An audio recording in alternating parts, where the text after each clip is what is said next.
Hello, everyone, and welcome to this week's Tech Talk. The Tech Talk series is run by the University of Idaho Libraries Data Hub. We support scripting in Python and R, data processing, data analysis in GIS. And as a part of that, we like to hold Tech Talks to help people do research and scholarship and complete schoolwork in the digital age and provide tools and workflows to hopefully help make that easier for them. So this week we have social sciences librarian Jylisa Kenyon to talk about generative AI ethics and qualitative research. Yeah. Take it Okay, away. let's go ahead and get started. So what we're covering today is 5 capabilities of generative AI and their applications to qualitative research, current integrations of generative AI into what's called computer-assisted qualitative data analysis tools and applications, or CAQDAS, and then ethical issues and implications for using generative AI in qualitative research. But a few disclaimers. This workshop is built upon the great resources cited throughout. Conversations with ChatGPT were used to further develop the content covered in this workshop. That's one of the ways that I like using generative AI best, is as a conversational partner when I'm planning sessions like this. And I am not an expert in this area, and this workshop isn't meant to convince you to use generative AI in qualitative research. Instead, I plan to share information and questions that you can use to make your own decisions. So some questions to ask yourself before using AI in qualitative data analysis, or QDA. Why are you thinking of using AI? Is it to save you time, to make things easier? Do you want to add depth or sense check? When are you thinking of using AI? Do you want to use it at particular stages or throughout your entire process? Or are you going to focus on particular tasks like coding, synthesizing, writing?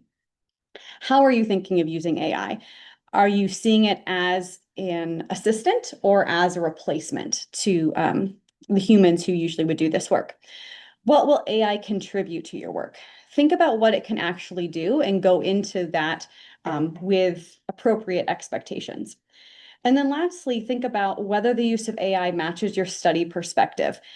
You can consider your epistemological and ontological positions as you're doing this research, as well as the data types you'll be working with and your chosen analytic method or methods.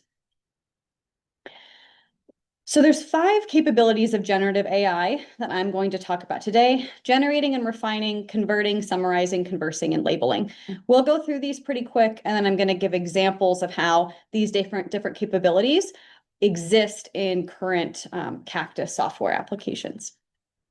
So when we think about generating and refining, this is probably one of the areas of generative AI we know most about. We probably are using it in this way a lot in our day-to-day work, even if it's not in the qualitative research realm yet. So we can generate and refine ideas for research, our research questions. When we're looking at qualitative data, we can generate analytic memos or notes related to the data we're working with. Depending on the tool we're using, we can use it to generate lists of articles or sources on a topic. We can also use it to generate synthetic data. So when we hear the term synthetic data, you might be thinking about a couple of different things. So I just wanted to give a definition and then some examples. So synthetic qualitative data are manually or artificially constructed data that mimic the structure, content, or patterns of real qualitative data. There are 2 main ways that this is used when you're doing qualitative research. The first is in design and testing, and then the next is in ethical sharing and analysis.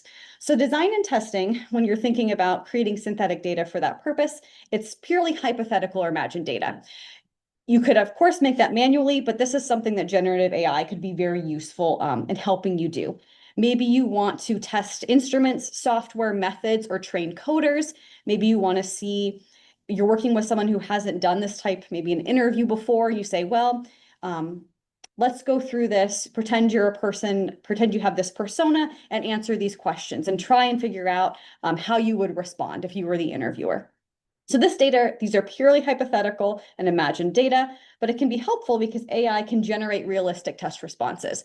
It might be difficult to find 500 interview transcripts to test and figure out, do I want to use in vivo, Atlas TI, or an open source software option like Qualcoder? Might be hard to find the right data set. You could ask AI to generate that and then plug those into those tools and actually test the functionality. So the timing of this is pre-data collection. Ethically, if you do this, you would want to clarify why you're using it methodologically, and definitely clarify that the data do not represent real participants if you wanted to talk about it in an article or a presentation or something. The next way is for ethical sharing and analysis. So this is taking real data, but it's kind of paraphrasing or synthesizing that data to protect participants and potentially enable sharing. So there's discussion about using synthetic data for quantitative reasons, right? Because there's a lot of identifying information in large data sets. So using synthetic data or kind of aggregating it in specific ways can allow you to share that data. You could also theoretically do this with synthetic qualitative data as well. You can do this manually. I think we see this done manually when you look at maybe the quotations that are published in a research article. They might be pulling together multiple interviewees' responses and grouping them together, so one person isn't identified. But AI is something that could help you. AI could help you do that as well. So this happens post data collection, but you would definitely want to be sure to document your process and then be transparent that the data you're sharing in that way are synthetic. Another way that you could use synthetic data for sharing and analysis is maybe in the realm of if someone was teaching, they wanted to teach with real qualitative data, but wanted to protect participants and enable more sharing. The data could be used in that way. So generating synthetic data is something that generative AI can do. Pause you for a second. Yeah. They're not seeing your slides on Zoom. Okay. I am screen sharing.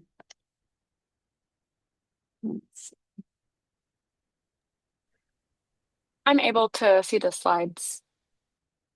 So maybe only one person wasn't able to. Maybe a few. Never mind. Okay. Okay. So next, in terms of a capability, we have converting. So more tools are coming out that allow you to convert speech to text for automatic transcription. This has existed for a long time, but it's starting to become more embedded in those CAQDAS software options. We can convert PDFs to text documents. We can convert data into a different format or a structure to aid with analysis. One of the things that we'll see with some of these software options is they provide opportunities for researchers to use generative AI to pull all coded segments across various documents, if you're looking at interviews or focus group data, and merge them into a single document under different code headings. So it's just allowing you to pull information together in a different way and then potentially provide some analytic capabilities there. We then have summarizing. This is something that's pretty standard. Generative AI can summarize text and content at different stages and levels. It can help you seek clarification. It can summarize like a single piece of qualitative data. It can summarize potentially findings or themes across multiple pieces of qualitative data. And that's something that most of the tools we're going to talk about have that capability. Generative AI can also be useful for conversing or having conversations, both with the content of any articles that you're engaging with for your research, for your lit review, but also for your data. When we're thinking about conversing with our data, one of the benefits of doing it within one of these CAQDAS tools that I'm going to talk about, there's tons of others out there too, but within a set tool, is that these tools are built on research data, and that's what it's been trained on to be able to engage with content in that way. There's also often, and should be, privacy and data protection built into these tools when you're using them. So you could upload your transcripts of interviews into something like Atlas TI, look at what they say in terms of security for that data, and know that if you're having a conversation through generative AI with your data, it's more protected than if you were to just take all your transcripts and upload them to the free version of ChatGPT. So when you're thinking of conversing with your data, especially if it hasn't been anonymized, you'll want to do that within a tool where you understand the security and privacy that's built into it. We then have labeling. Most of these tools that we're going to talk about have the capacity to help you code your qualitative data, either by suggesting codes for a text segment or building off of the codes you've previously used. So AI-driven coding can be fully automated, where you just highlight something and say, tell me how this needs to be coded. For all of these, you would want to double check the codes that are being generated, of course. But AI-driven coding can also be directed and based on predefined codes. So maybe you have a set of interview transcripts. You've coded 20 of them with your themes. You have 20 more, and you can say something like, based on the codes I've applied to these 20 interviews, use those in the subcodes and then code these other 20 interviews.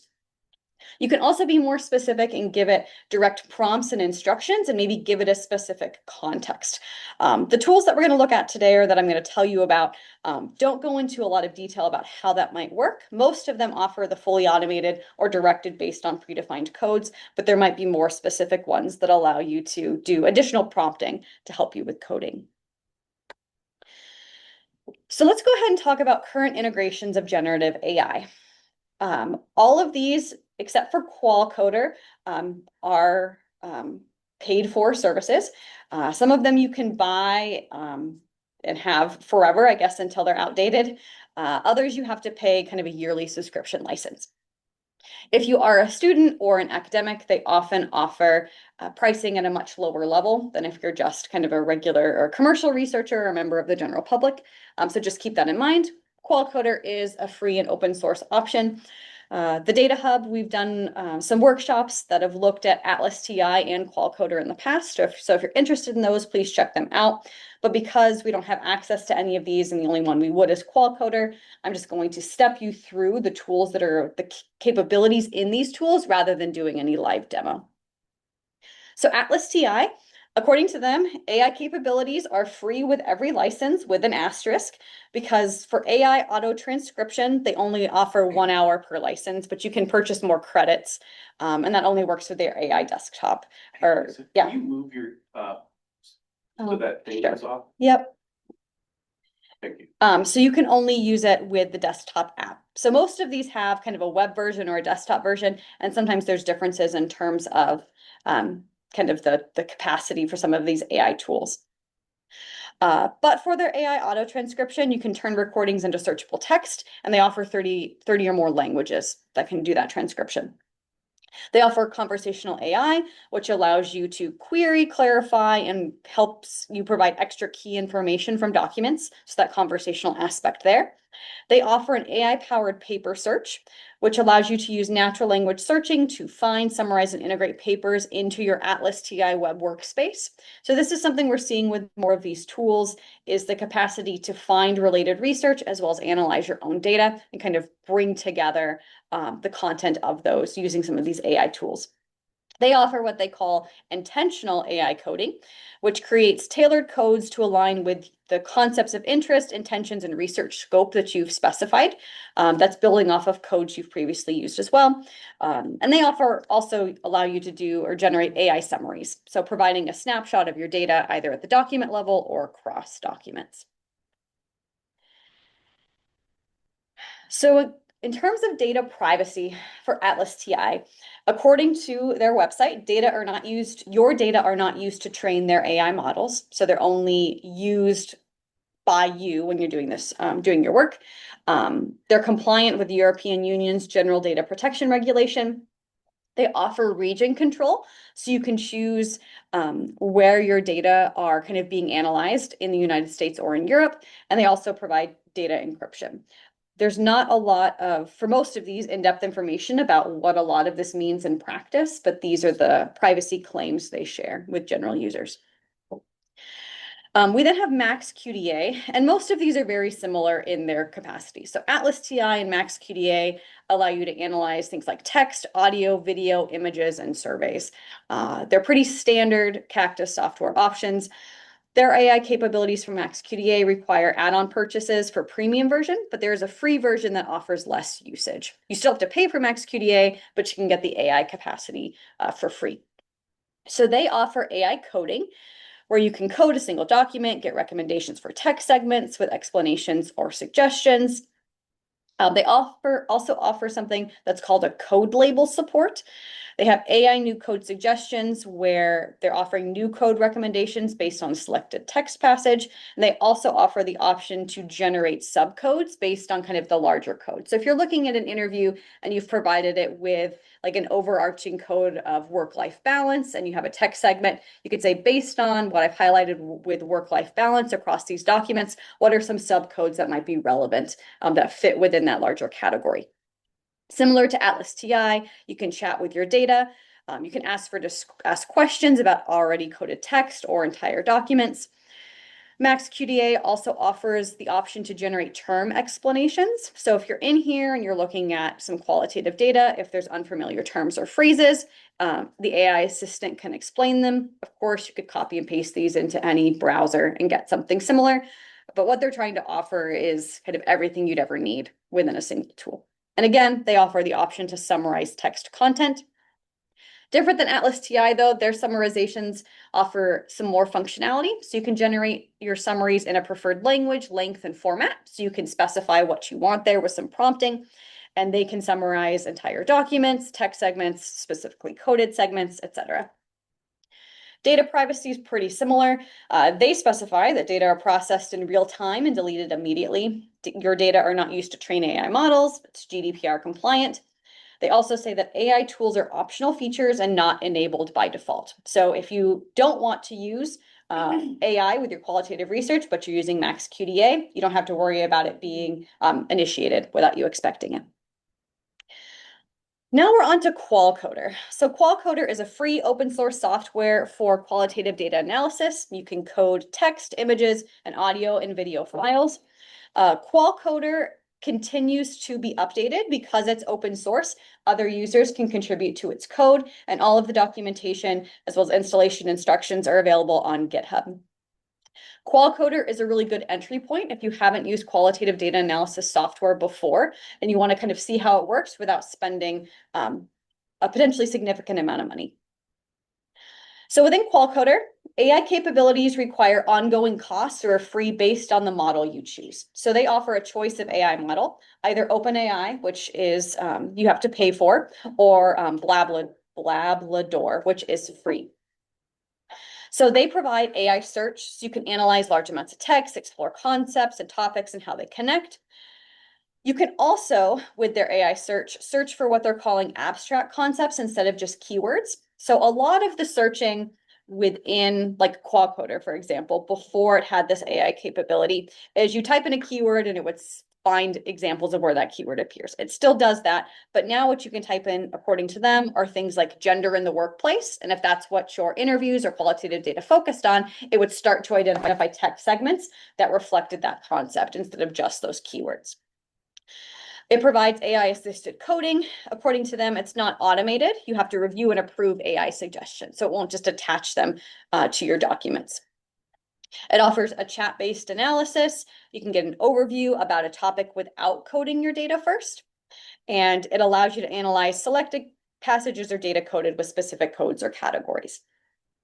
Lastly, go ahead. Question from the chat. Yes. When they provide these sort of summaries that they're pulling out bits of the qualitative data, did you see these tools citing their sources and sort of linking directly back to the transcripts themselves or whatever they are, or are they just providing this sort of completely abstract? Yes.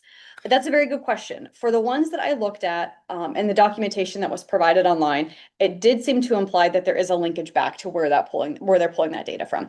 I think the question is, I was uncertain when they're generating, like if you're asking them to provide a summary across all of your documents, how well it does that connecting back. Because I think when we see just regular generative AI working, sometimes you might ask it to summarize documents and it hallucinates where information is existing, right? It's trying to make those connections. So I think it would require the researcher to test it themselves to see how well that works. But the implication is it should be doing that because it would be less useful if it was generating these summaries and you have no idea where it's pulling this information from that you could follow up on. But that's a really good question. Perfect.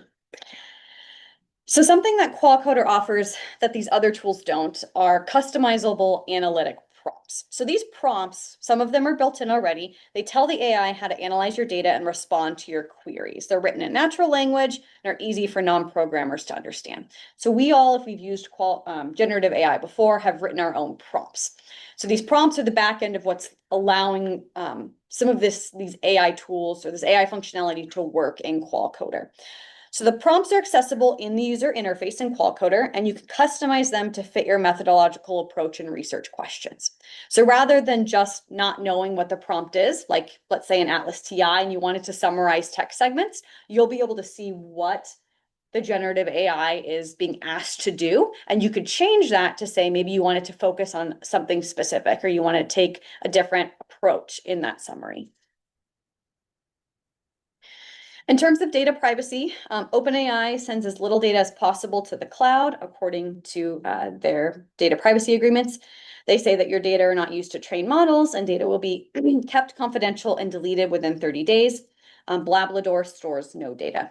And that's kind of the information that was available there. So next we have in vivo, which is similar, transcripts, videos, and documents. AI capabilities within this tool, though, require add-on purchase or an ongoing cost via token usage. It provides automated coding. The in vivo AI capabilities were the least clear. It was a very kind of marketing-based website, and there wasn't a lot of information about kind of how these capacities actually functioned. But they do provide automated coding in two areas. The first is preliminary thematic analysis. So you can identify themes quickly and tags for like recurring noun phrases and group them into broad topic areas. So thematic analysis is something I think that's pretty similar when we're thinking about coding for theme. But it also offers a sentiment categorization. So you can use AI to sort text into predefined emotional categories. So if you want to see someone's sentiment in an interview or a focus group, AI will try to identify that and then sort your kind of code your transcripts or documents in that way. This offers automatic text summarization by explaining unfamiliar terms, similar to what we saw in CAQDAS. And when it does that text summarization, it was clear here that it adds that description or summary or explanation as an annotation to the document. So you can go back and see it later. It also offers automatic documents summarization across one or multiple documents, summarizing those. So as we're seeing, things like automated coding and document summarization they exist in all of these tools, but there's some little things that are slightly different as you're going through. Again, according to NVivo, data aren't used to train models, data are uploaded will be immediately deleted, and there's data encryption. So now we're going to get into two tools that are offered by Provalis Research, and they're slightly different, and they also provide different information about data privacy that conflicts with what some of these other tools have said. So QDA Miner is qualitative data analysis software. It's pretty basic, very similar to Atlas TI, CAQDAS, and in vivo and QualCoder. These tools, though, compared to some of the others, except for QualCoder, allow you to choose your AI engine or model. So they provide access to OpenAI, Gemini, Claude, Mistral, or DeepSeek. Those are online options. And then they provide Ollama, which is a free offline option. They also offer the option for you to use a local generative AI tool if you have access to that.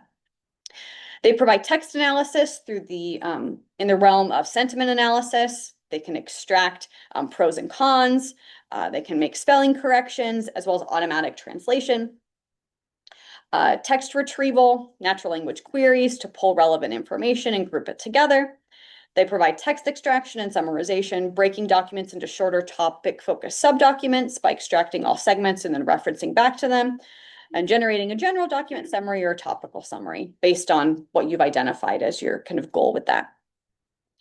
They also provide case and feature-based AI sentiment analysis. So according to them, this is combining generative AI with user oversight to analyze the overall sentiment and extract key positive or negative features within text responses. They also allow you to apply existing code books or generate new categories automatically as you're going through. This might seem like something pretty small, but since AI use, depending on the model you've chosen, does require ongoing costs. It allows you to monitor your AI token consumption. So before you run any job, it will tell you how many tokens that's going to cost. The next tool within this Provalis kind of company is WordStat. So this is very similar to the prior tool, and they work together, but this is much more in-depth and it's kind of focused more on text mining software, so potentially working with large amounts of unstructured information, and it integrates with QDA Miner. Again, it requires ongoing costs via token usage. It lets you monitor your token usage and kind of customize how you're using it. You can choose the same AI engines or models. It works very similarly with text analysis and transformations, text extraction and summarization. They have AI generated grouping of topics. They also offer what they're calling syntactic classification of phrases. So if this is something that's important, and it often is with larger scale text mining projects, is it can take phrases once they're extracted and assign them to specific grammatical classes. So is it a noun phrase? Is it a verb phrase, adjective phrase, or something like that? It also provides AI-based named entity classification. So when we're doing coding, oftentimes like the keyword searching for specific terms, for the names of people, places, locations, organizations, keyword searching can only go so far. So this named entity classification kind of looks at the surrounding context of the words and the entire kind of paragraph or chunk of text, and in theory, reduces errors in its classification of saying, this is a named entity that's important to you, this is the right Baltimore, this is the right Pam, or not. So in terms of data privacy, they're a little bit different. So they do say that data are not used to train AI models. Based on the model chosen, data are typically stored for 30 days. But they have this write-up, and we'll be sharing our slides after the session on data privacy and generative AI, that says they believe that no other CAQDAS software can claim that zero data is retained, because we just really don't know what's happening with the data once it's there, or how long it's actually retained for. So that's something to keep in mind. If you are using a model that is not your own and you are sending your data to it, you are kind of relying on the data privacy and security that's built in. And kind of recent cases that are cited in this write-up by Provalis Research say that even if they're claiming data are stored for 30 days, there have been cases where data are stored much longer and not deleted. So that's just something to keep in mind if you're not using a locally hosted model when you're working with generative AI. So now on to some other fun things, ethical issues and implications. So I'm going to share some questions that you all can just kind of use and think about when you're considering whether or how you want to use qualitative AI. So when we're thinking of privacy and security, consider whether you're working with confidential data. Does that change how you want to use generative AI? Does it change the model that you want to use? Think about the models that you're using. What data assurances are they providing? Even if you're using something like OpenAI, or maybe one of these other models that they're listing, like Claude or Mistral or Perplexity, will other third-party vendors process your research data on their behalf once it's shared? That's something to look into. Do all of the companies comply with relevant regulations? So a lot of them were saying like some of the European Union regulations, but are they complying with FERPA or HIPAA, depending on the data that you're using? How are you uploading your data? Think about how long your data being retained by these AI companies.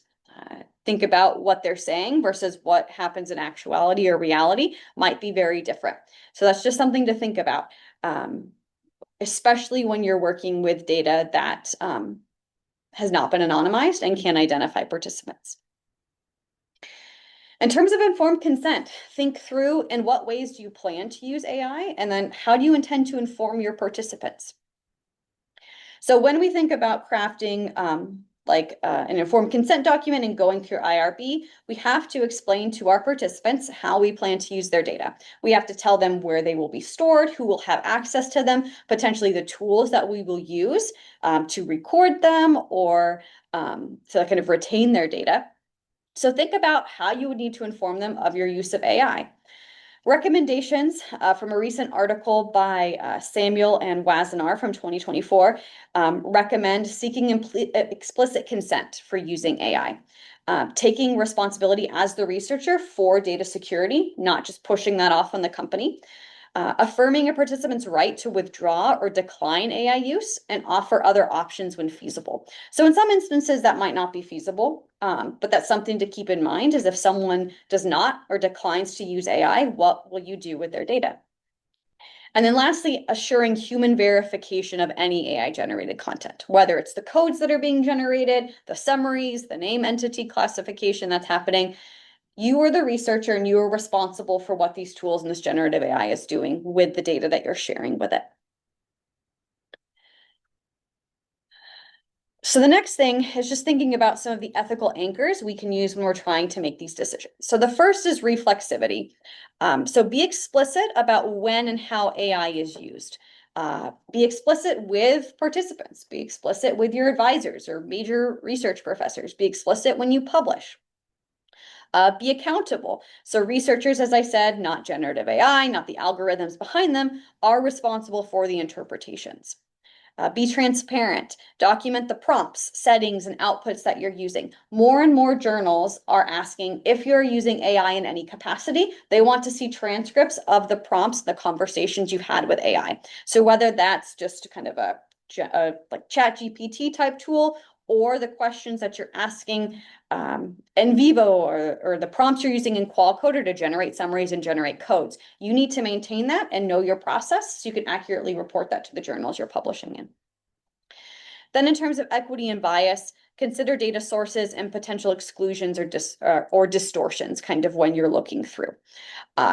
So no tool and no human is without bias. And so it's important when we're looking at these things to consider any bias that's built into these systems, as well as bias that might be generated maybe based on the content that's being pulled. And so if you used maybe AI, maybe you coded a set of interviews and they were very focused on a specific population's perspective. And then you wanted to use AI to analyze and code automatically 20 other interviews that were from a specific, like a completely different demographic. Those codes might not be applied in an equitable way. So just keep that in mind as you're going through. As you work and do more in quantitative research or qualitative research, these are skills that continue to develop, and there are kind of people throughout your career, whether it's an academic career or professional career, who could help kind of you develop the skills and the capacity to do ethical qualitative research. Okay, so finally, just remember, generative AI isn't inherently at odds with qualitative inquiry. Ethical, thoughtful, and reflexive use can extend human interpretation. But as the researcher, you have to understand how these tools work and the data and security, or the security and privacy that's necessary to protect your participants' information and data before going forward. So you use AI as a partner, not a proxy, for your qualitative insight. Maintain your own methodological integrity. AI augments or adjusts human meaning making. It doesn't replace it. It builds upon it and can be used kind of as the previous bullet point as a partner. If you're thinking of using AI with your qualitative data analysis, be sure to stay engaged with emerging ethical guidelines and CAQDAS developments. A lot of these features and functions that are in these tools are in beta mode. So if you were to look at them in a year, they're probably going to look very different. So understand that as you're starting to work with these. Nothing in the field of artificial intelligence and generative AI is static. It will continue to change, as will the ethical guidelines. So there's the likelihood that different professional organizations might put out their own guidance on how AI should be used in different types of research. So just keep that in mind. And then continue experimenting, reflecting, and sharing your practices in your research communities. There are a number of communities here at the University of Idaho that provide you with that opportunity to talk with other researchers, scholars, and students about the use of generative AI across different types of research. And if there isn't if a community doesn't exist here that you're interested in, you can find those communities in other universities or online to kind of help you create this community of practice where you can continue to learn from each other. All right, thank you. I can answer any questions if you have any. And I will be sharing my slides with Norm so they can be posted with the recording. And feel free to pop questions in the chat or unmute if you prefer. Ask questions. Yeah, Pam. So are institutional review boards talking about this at all, or offering guidance, or even like with informed consent? Sometimes we have those templates and stuff that we can work with. Are they offering anything like that for AI tools that you know of?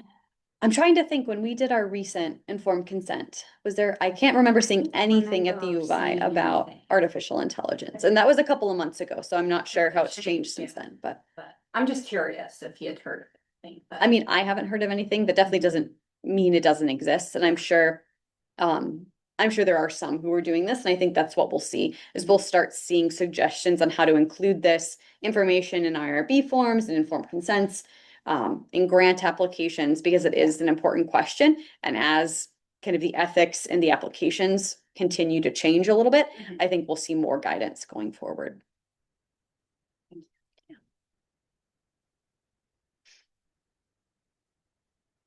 Yeah, definitely. Jylisa, which of these platforms are being used most heavily by faculty here or faculty classes? I'm not sure. I think the challenge here is that the university doesn't provide access to any qualitative data analysis software. So we provide access to like SPSS for quantitative data analysis, but we don't have anything for qualitative. And so when I've worked with students, it's kind of mostly people have been asking questions about in vivo. Because I think that's kind of the most well-known. Yeah. It's been around for a long time. But I think that more people are starting to at least in classes, maybe want their students to dive into the free and open source options, just because they're just easier to use, easier to maintain, and doesn't require a cost for the student to pay. But I honestly have no idea what's being kind of used across campus. Where is the recording of this available? A couple days from now, we will post it on YouTube and send everyone who registered a link to that, as well as a link to all past tech talks. Like Jylisa mentioned, we had a couple on Qualcoder and Atlas TI.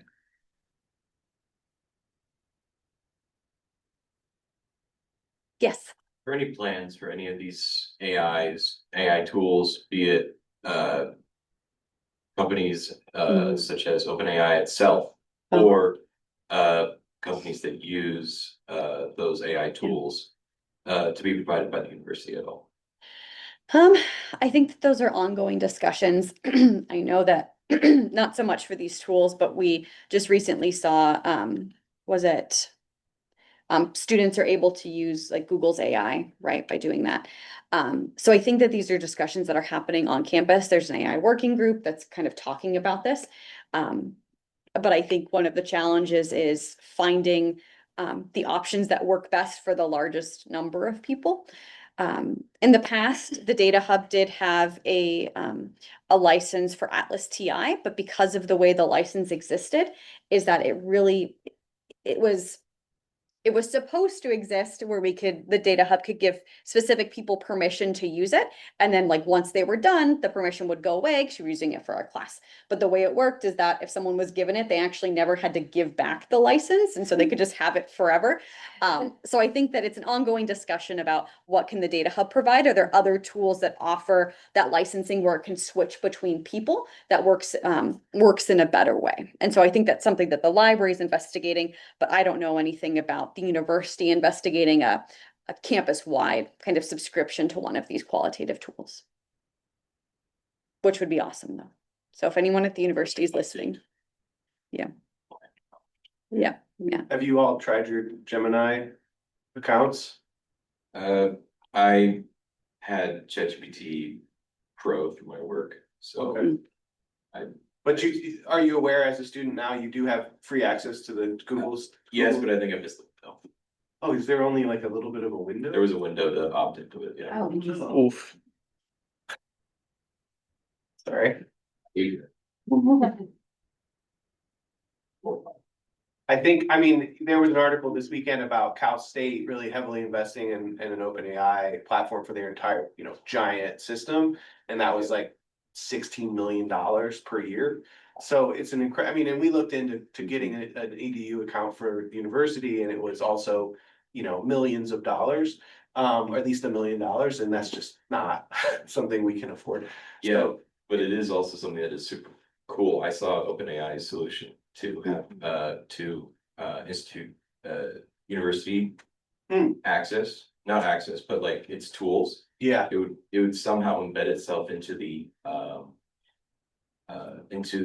teaching and the teacher's plan and Into, like, everything. Canvas and all So you that. could go into ChatGPT and ask it a question of, hey, what's on the test? Or Yeah.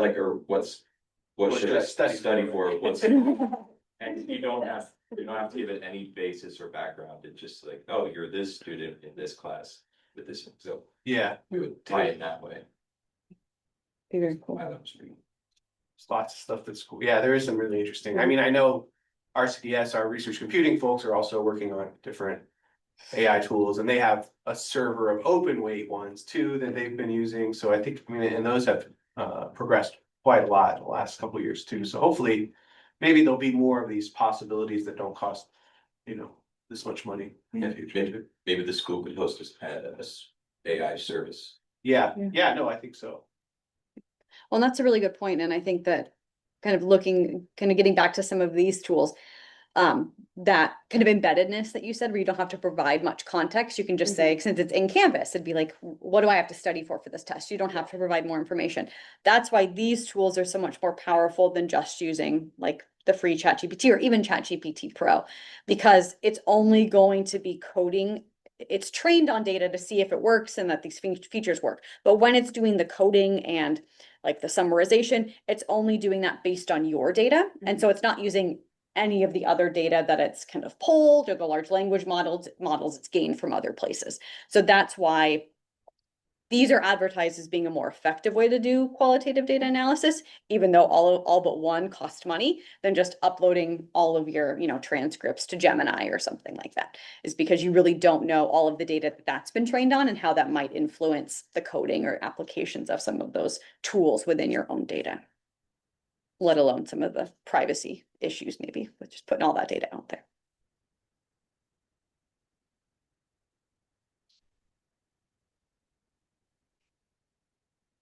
Right. Well, if anyone has other questions, please feel free to reach out to me, and definitely reach out to the Data Hub if you have questions or if you have suggestions for qualitative data analysis tools. The Data Hub really wants to kind of be a spot on campus that can support researchers doing both quantitative and qualitative work. So keep this space and the people who staff these desks in mind as you're doing your work. And future tech talks and graduate student essentials workshops are all available on the library's website. And I'll send you more information on that as well when I send along the YouTube link to this and to the past tech talks. And yeah, feel free to give us a shout if there's anything we can do to help. If there's any software you would like us to advocate for purchasing,